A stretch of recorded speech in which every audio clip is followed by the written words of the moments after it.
Welcome everybody to the Gaming Decorator. Welcome back to another Game of Thrones video. Today we're going to recap what happened in the last episode, along with the previews that they made for the next episode. So for this episode, what we're going to do, Thrones review. Can I say that without getting in trouble?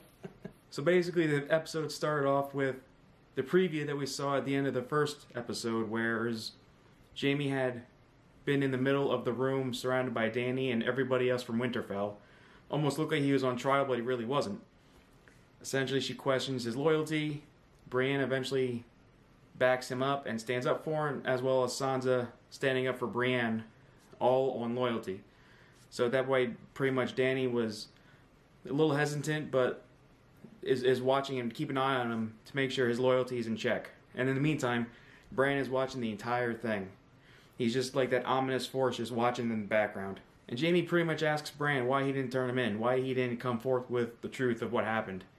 And Bran pretty much does like some dark foreshadowing where he pretty much said, your role isn't done yet.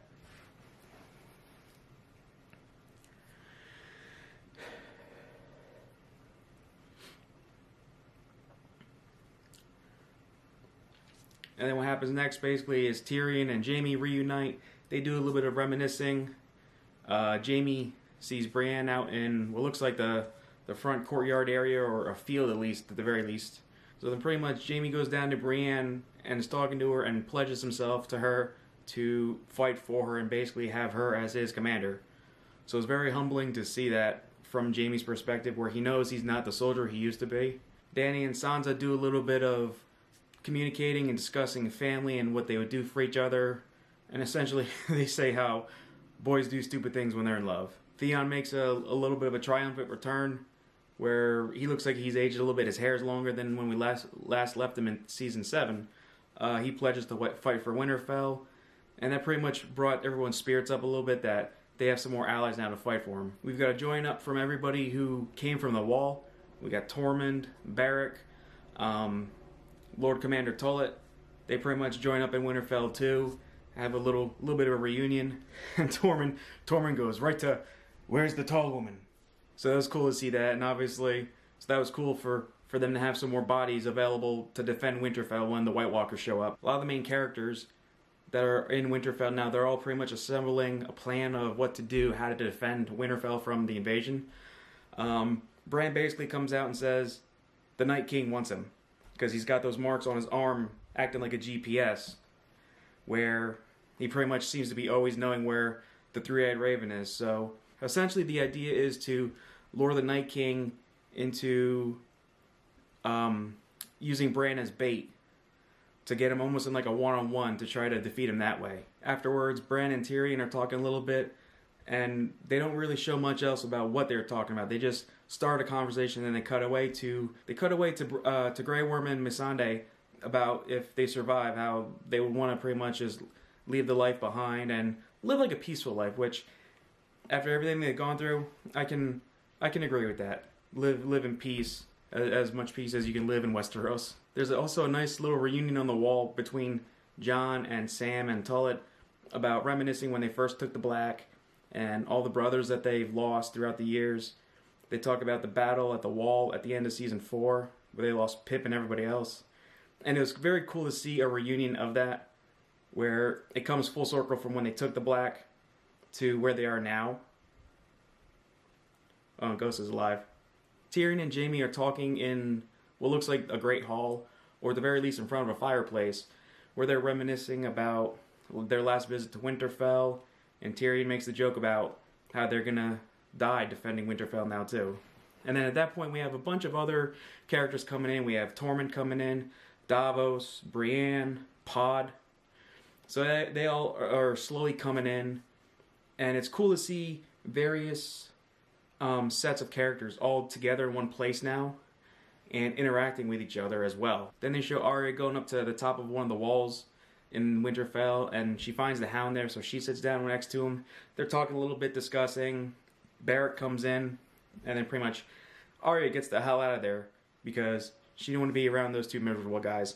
So So that's very interesting. She had other plans in mind. Arya gets her weapon from Gendry that she showed him in the last episode, where it was some special plan where you couldn't really make out what in particular her weapon is. It was something special that she wanted to have made, and also with the dragon glass as well.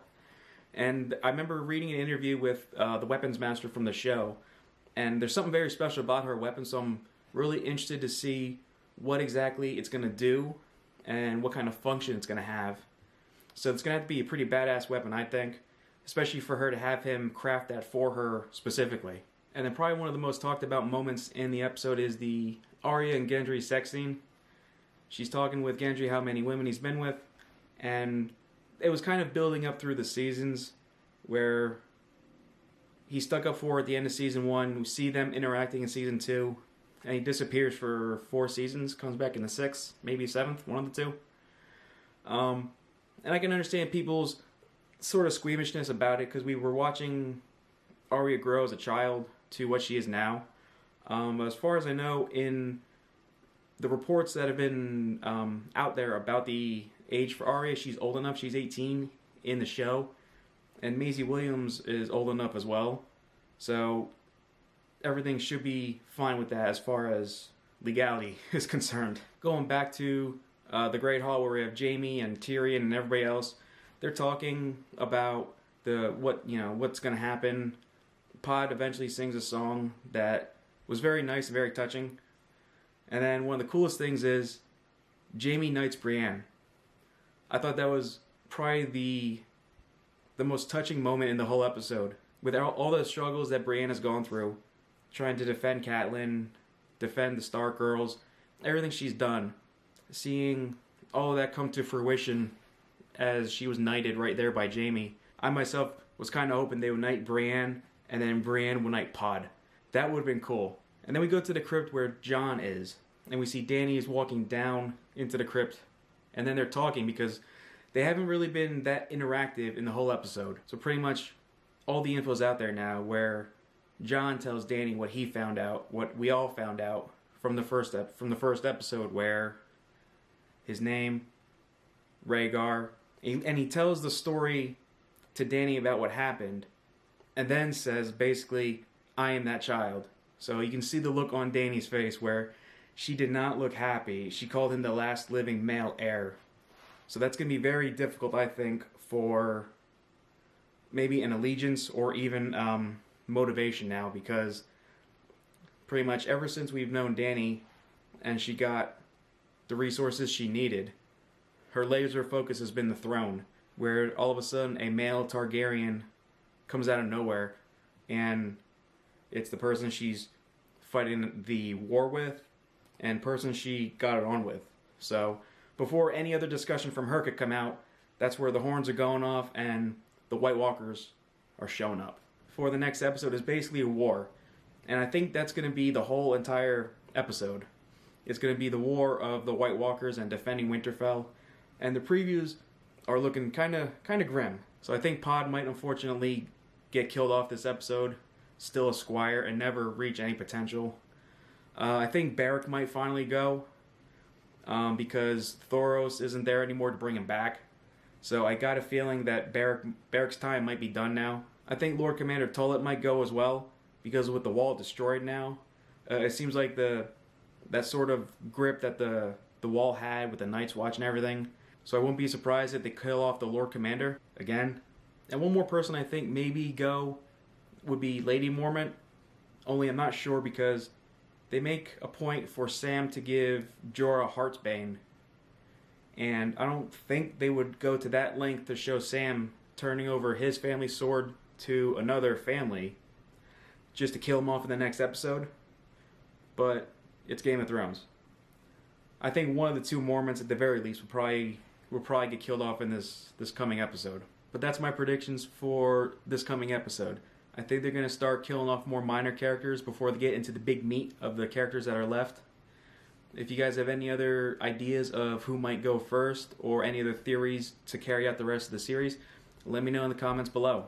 I think this episode is an hour and a half long, so they're going to give us some more footage for the rest of the series as well. I think that's what they were doing.